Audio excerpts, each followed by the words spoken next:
oops, I got to drag it over here. And then I can have one independent on that page just by having apply background globally turned off. When you're done with your book, which I'll show you a finished one so we can look through what pages are able to be done, in the upper right you have Create Saved Book, and that is going to create what I'm about to open, which is a much better produced book. Usually you can produce a better one when you're not trying to do it live in front of people. And by clicking on that, now we're seeing a book that my wife Karen made.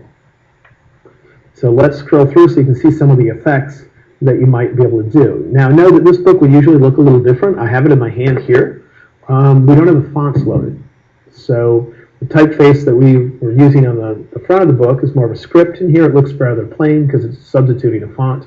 But you'll get to see the layout in general. But otherwise, she didn't use that basic of a font. So let's take a look.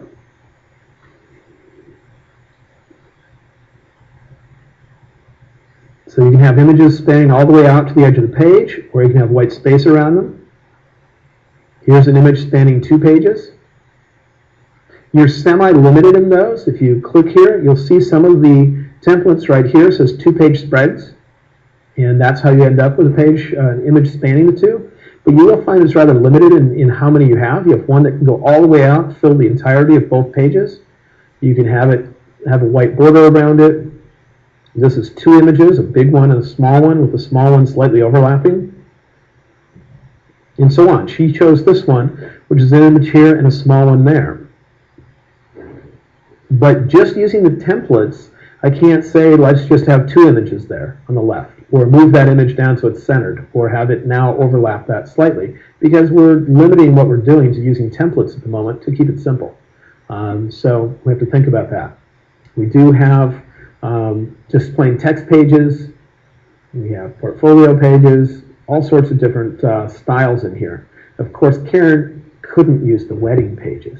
She had to go through and play with all of them to get her own layout, because that's the kind of person she is. She loves to customize everything she does. So, yes. Is there a way to create your own templates?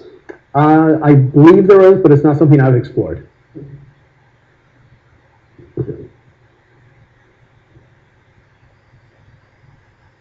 So when you're done with this book and the layout, first off, you can navigate through it in a few different ways. In the lower left, there are some icons. The leftmost icon will show you multiple pages at once in a scrolling view like this. If I can pick a good page here.